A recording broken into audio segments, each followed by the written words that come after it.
വേദം നമ്മളോടൊരു പ്രത്യേകമായ വിദ്യാഭ്യാസ രീതി പറയാതെ പറയുന്നുണ്ട്. അത് നമ്മളെ കുട്ടികളെ പഠിപ്പിക്കാൻ നമുക്ക് പദ്ധതികളില്ല എന്നത് ഏറെ ദുഃഖകരമായ ഒരു കാര്യമാണെന്ന് പറഞ്ഞു വയ്ക്കുകയാണ്. വെള്ളം തിളയ്ക്കാൻ 99 ഡിഗ്രി പോരാ, ഒരൊറ്റ ഡിഗ്രി കൂടി.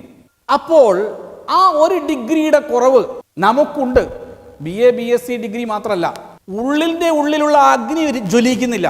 ഞാൻ ജീവിതത്തിൽ വിജയിക്കുമെന്നൊരു ജ്വലിക്കണം, എൻ്റെ ജീവിതം പരാജയപ്പെടില്ല എന്ന് ജ്വലിക്കണം, ഞാൻ ജീവിതത്തിൽ വിജയിക്കുമെന്നുള്ള കരുത്ത് നമ്മുടെ ഉള്ളിൽ കൊളുത്തി വെക്കാൻ സാധിക്കണം. അത് ഉപാസനയുള്ള ഒരാൾക്കേ നടക്കൂ. ഉപാസനയുള്ള ഒരാൾ നടക്കുന്ന സമയത്ത് ധനം അയാൾക്ക് സന്തോഷം ഉണ്ടാക്കും. ധനം സ്വാഭാവികമായി വരും. നല്ല ജോലി ചെയ്യുന്നു, നല്ല വൈദ്യന്മാര്, നല്ല ഡോക്ടർമാര്, അല്ലെങ്കിൽ നല്ല കവികള്, നല്ല ചിത്രകാരന്മാര്, അവർക്ക് എങ്ങനെയാണ് ഈ ധനം സ്വാഭാവികമായി വരുന്നത്?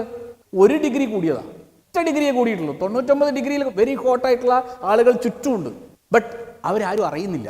നമ്മൾ ആലോചിച്ച് നോക്കൂ, നമ്മൾ എവിടെയാണ് നമ്മൾ പ്രയത്നിക്കുന്നത്? വേദം അതാണ് നമ്മളോട് പറയുന്നത്, ആത്മദാ ബലദ, ആത്മബലം കൊണ്ട് മുന്നോട്ട് പോകണം.